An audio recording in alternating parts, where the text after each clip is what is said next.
Today the topic is about blood circulation. First, we have to know what is the definition and what is the meaning of circulation. The blood circulation is the continuous movement of blood throughout the body. Simply, the blood circulation means the continuous movement of blood throughout the body, and which is facilitated by heart, blood vessels and other mechanisms to transport oxygen, carbon dioxide, nutrients and then waste products. Oxygen, carbon dioxide, nutrients, signals, hormones, waste products, etc. So the blood circulation is the continuous movement of blood throughout the body, which is facilitated by heart, blood vessels and other mechanisms to transport oxygen, carbon dioxide, nutrients, signals, hormones, waste products to and from the cells. That means oxygen, nutrients, signals and hormones are transported to the cells, and carbon dioxide, waste products and other materials are taken from the cells. So in the definition we will say to and from the cells. Next, the blood circulation is one-way flow mechanism. The blood circulation is one-way flow mechanism. That means first, if the blood enters into atria, then it enters into ventricles. There is no back flow of blood from ventricles to atria. In between these two, the valves are present, which prevents the back flow of blood from ventricles to auricles. That means the blood, if enters into ventricles once, if the blood enters from atria to ventricles, there is no back flow of blood from ventricles to auricles. So this is known as, so this blood circulation is known as one-way flow blood mechanism. And third one, types of blood circulation. Types of blood circulation. We have three types of blood circulations. One is systemic circulation, second one is pulmonary circulation, and third one is coronary circulation. So the systemic circulation is the transport of blood from heart to body parts. The systemic circulation means the circulation of blood from heart to various parts of the body except lungs. It is important here, from heart to body parts and body parts to heart. This circulation comes under systemic circulation. And then pulmonary circulation, the circulation of blood from heart to lungs and then lungs to heart. This is known as pulmonary circulation. And then coronary circulation.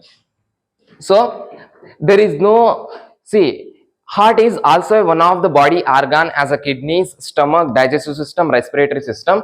So the heart is also having some functions, that pumping of blood and purification of blood. So it's to want oxygen, nutrients, hormone signals. So for that purpose, for the transport of blood, for the circulation of blood to the heart, there is a separate mechanism for the transportation of blood to the heart. That circulation is known as coronary circulation. And then we'll discuss about one by one each.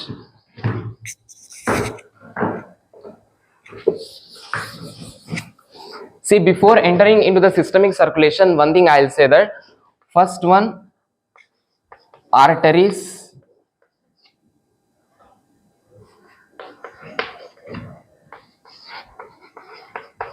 veins,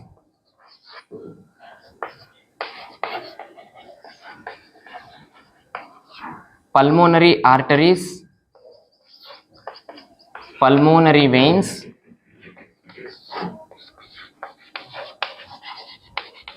coronary arteries and coronary veins.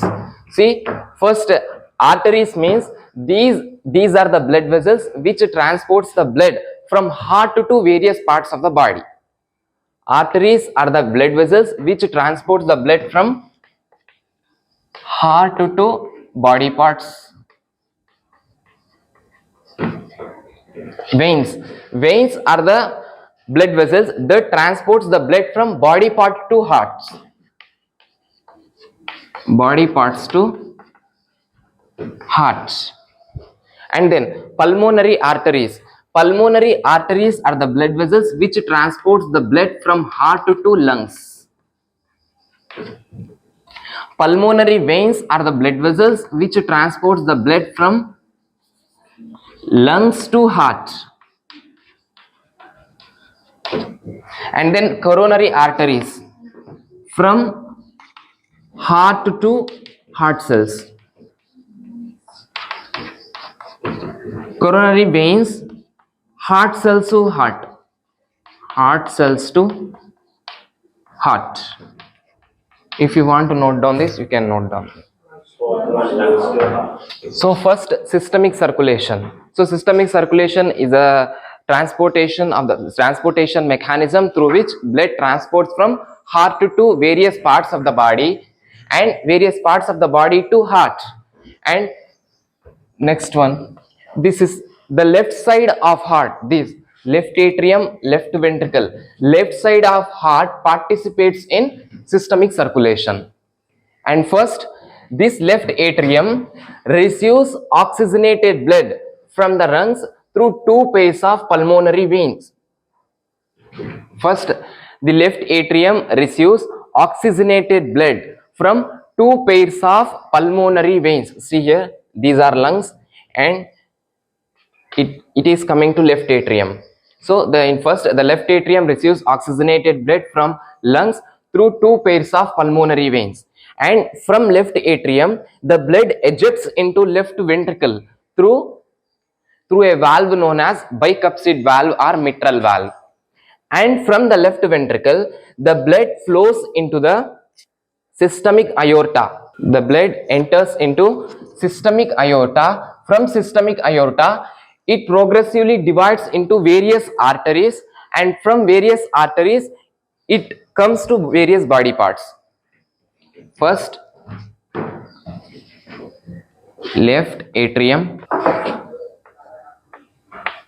left atrium, left atrium to left ventricle, then left ventricle to systemic aorta, and from systemic aorta to arteries, arteries to various body parts. See, arteries, when it enters into the tissues, see, these are arteries, these are veins, these are arterioles, these are venules, these are capillaries. See, whenever the arteries enters into the body parts, that means take for example kidney. If these arteries enters into kidneys, they get divided into arterioles, and from arterioles it again blood enters into the capillaries. In these capillaries, the exchange of nutrients, oxygen, carbon dioxide takes place in between capillary walls and tissues. Whatever the oxygen, nutrients, hormone signals are present in capillaries, they were unloaded into the tissues, and carbon dioxide waste products, they are uploaded into the capillaries, and then from capillaries they enters, that means the deoxygenated blood, whatever the capillaries were taken, they transports to the venules and to the veins, and again veins to right atrium through superior vena cava, inferior vena cava. Sorry.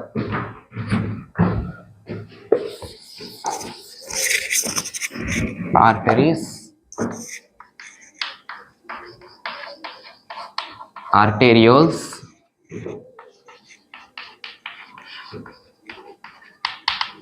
capillaries, and venules, veins, superior vena cava, inferior vena cava, and then right atrium. So initially I told that systemic circulation is a transportation of blood through which from heart to body parts to again heart, left atrium, capillaries, right atrium. So first, again in brief I will discuss you.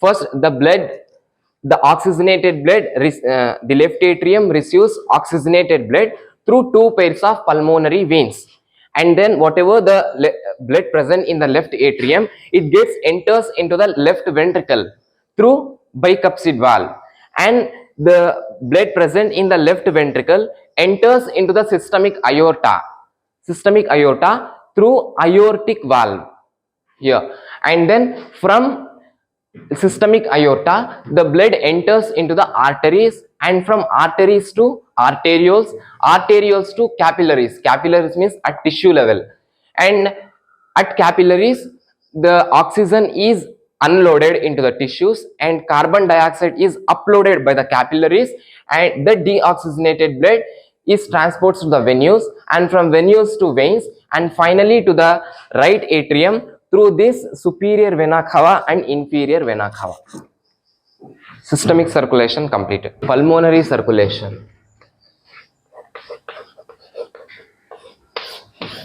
So in pulmonary circulation, the blood circulates from heart to lungs, and then lungs to heart, from heart to lungs and lungs to heart. First and second point, the pulmonary circulation, this right side of the heart undergoes pulmonary circulation. Right atrium, right ventricle, that means whatever the right part of the heart is present, that participates in pulmonary circulation. And next flow chart. Right atrium, right ventricle, pulmonary trunk or pulmonary artery. Pulmonary trunk gives rise to pulmonary arteries.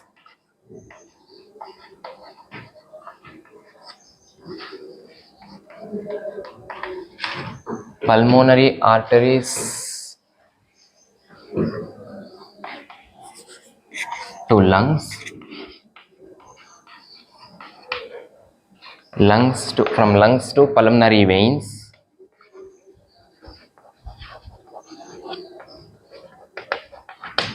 pulmonary veins to again left atrium, starting ending.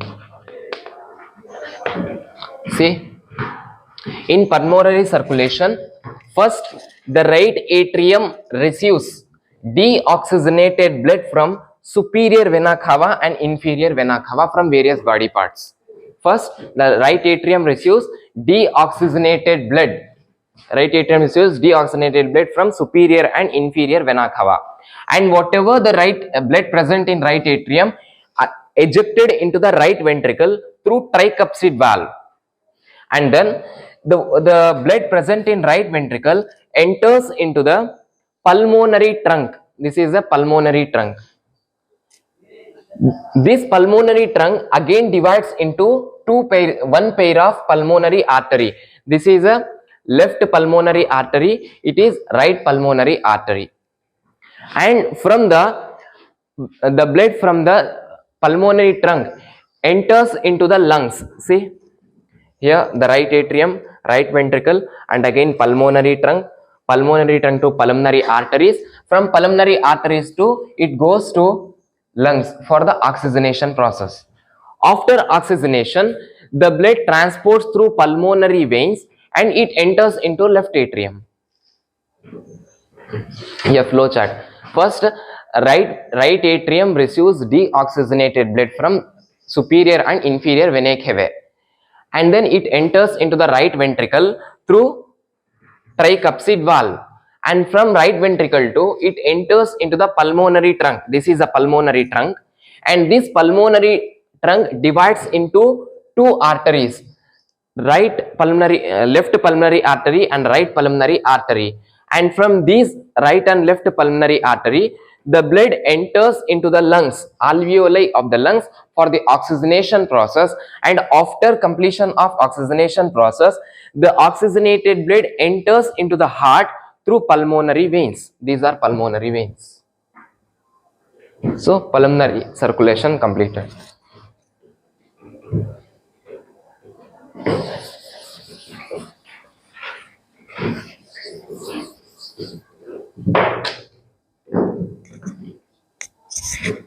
Then come to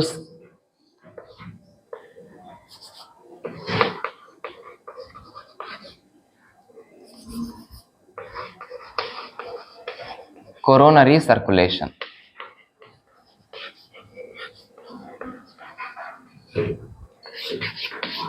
So initially I told that there is in systemic circulation the transportation of blood from heart to various parts of the body except lungs and then to heart. In pulmonary circulation the transportation of blood takes place in between heart to lungs and from lungs to heart. In coronary circulation for heart, that means heart is also a body organ as other organs, so that it is also having some role, that is pumping of blood and purification of blood, so that the heart also wants oxygen, nutrients as well as other substances as other organs. So who will supply the blood for the heart? Cardiac cells. So there is a separate mechanism for the transportation of blood to the heart. That mechanism is known as coronary circulation. In coronary circulation, it is as same as systemic circulation, but some difference is there. First, left atrium to left ventricle, systemic aorta. See, in coronary circulation, first the left atrium receives oxygenated blood from two pairs of pulmonary veins from the lungs, and whatever the blood present in left atrium enters into left ventricle through bicuspid valve, and from the left ventricle the whatever the blood present in left ventricle enters into the systemic aorta up to here, systemic aorta, and then from systemic aorta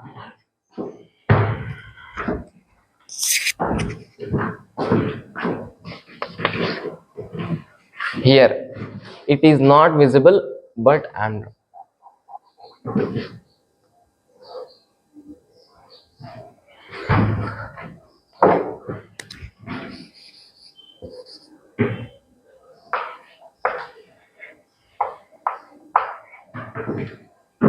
in coronary circulation up to systemic aorta, okay, and then this systemic small branches arises from systemic aorta which are known as coronary arteries.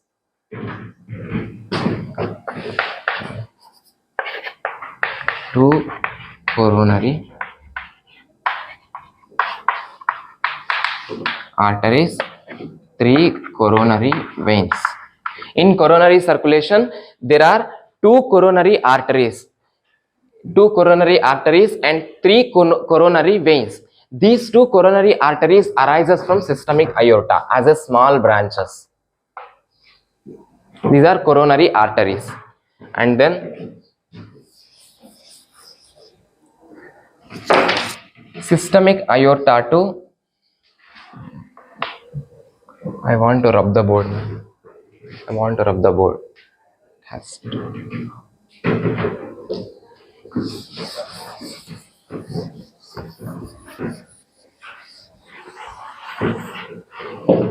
See,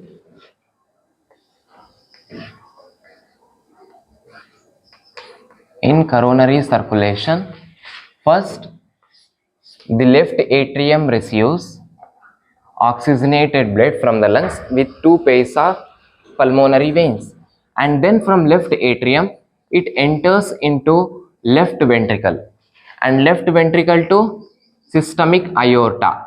At systemic aorta two branches arises which are known as coronary arteries. Two branches, one is left coronary artery and right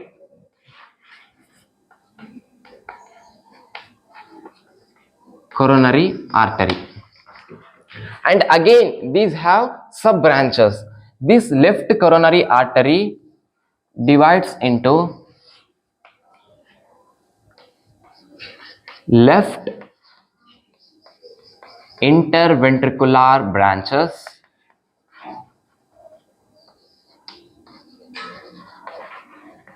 and circumflex branches.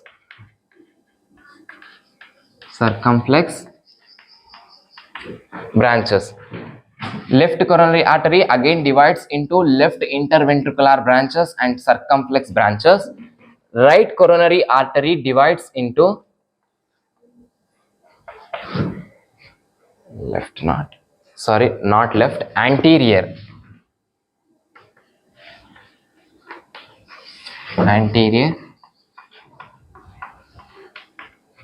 posterior interventricular branches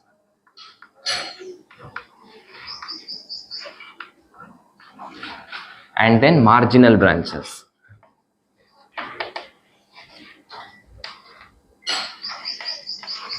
And again capillaries,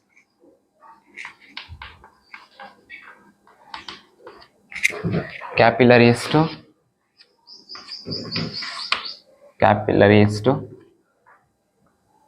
veins.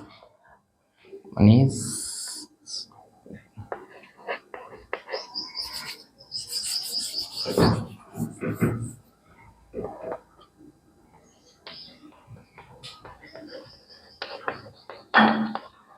both ventricles,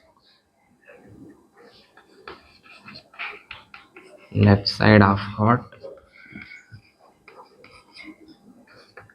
left atrium and left ventricle, both ventricles, marginal branches, only right ventricle.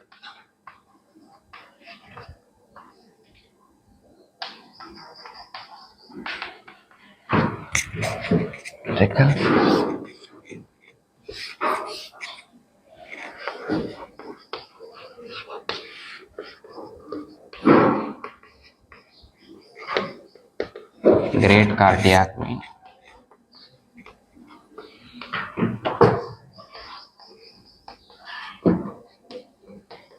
middle cardiac vein, and last one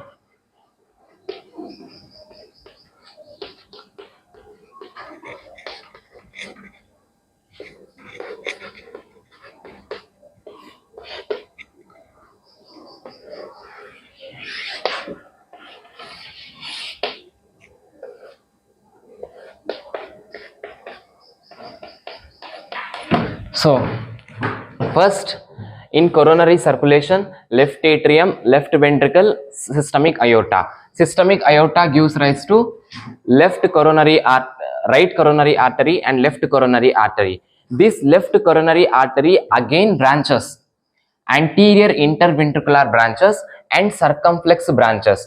Also, right coronary artery also divides into posterior interventricular branches and marginal branches. These anterior interventricular branches supplies the oxygenated blood to both ventricles, right ventricle and left ventricle. These circumflex branches supplies the oxygenated blood to left side of the heart, that means for both left atrium and left ventricle. And again right coronary artery, this right coronary artery divides into posterior interventricular branches and marginal branches. These posterior interventricular branches supplies the oxygenated blood for both right ventricle and left ventricle, and marginal branches supplies the blood only to right ventricle. These are arteries, and there are veins, three types of veins: great cardiac vein, middle cardiac vein, and coronary sinus. See, whatever the deoxygenated blood present in the heart cells is collected by great cardiac vein and middle cardiac vein. These two cardiac veins combines to form coronary sinus. This coronary sinus again opens into right atrium. Have you understood? This middle cardiac vein and great cardiac vein collects deoxygenated blood from the heart cells, and then these two combines to form coronary sinus, and this coronary sinus opens into right atrium. So into right atrium, three veins opens. One is inferior vena cava, superior vena cava, and then coronary sinus. Okay, and last one is anastosomes. Have you written this table? I'll send you notes. Okay.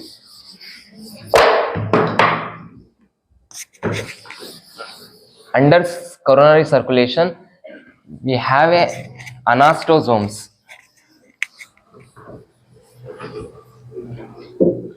This is important. Under coronary circulation, we have anastosomes. Anastosomes. See, for example, one artery supplies the oxygenated blood to each organ or each system. For example, in excretory system,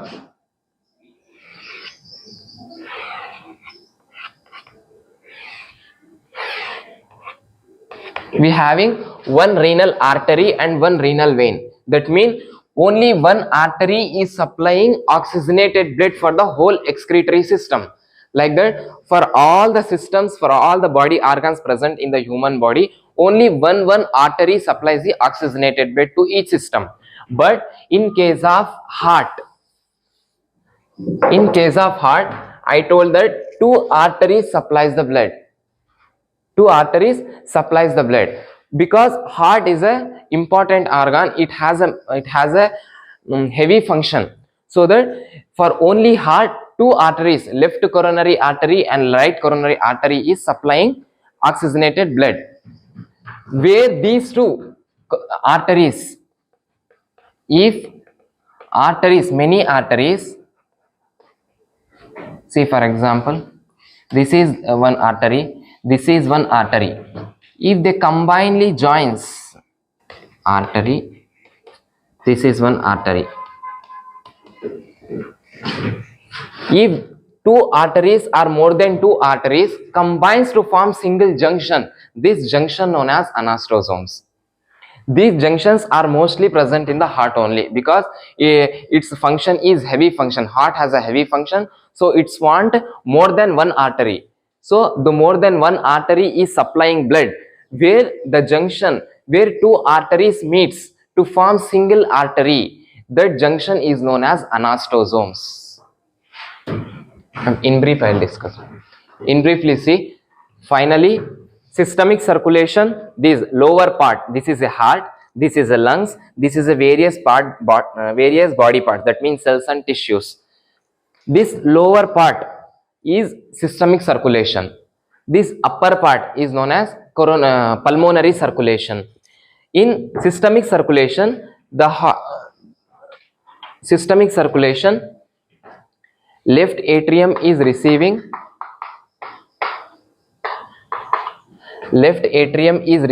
oxygenated blood, and from left atrium it is ejected into left ventricle, and from left ventricle it is enters into the aorta. From aorta it is entering into arteries, and arteries to various body parts, and from various body parts to here deoxygenated blood. Up to here oxygenated blood, from various body parts to whatever the deoxygenated blood present in the body parts enters into the veins, and it gets transported to the right atrium through superior inferior vena cava, and then from right atrium to right ventricle to pulmonary trunk. This pulmonary trunk divides into two arteries, that is right pulmonary artery and left pulmonary artery. From right and left pulmonary arteries, the blood enters into lungs, alveoli of the lungs, for the oxygenation process, and from lungs the blood is oxygenated. It gets transported to the left atrium through two pairs of pulmonary veins. These are two pairs of pulmonary veins. In coronary circulation, heart transports blood to its own organ. That means this systemic aorta transports oxygenated blood to the heart cells, and from heart cells, whatever the deoxygenated blood present in the heart cell is collected by great cardiac vein and middle cardiac vein, which in turn leads to formation of coronary sinus. That coronary sinus opens into right atrium. That's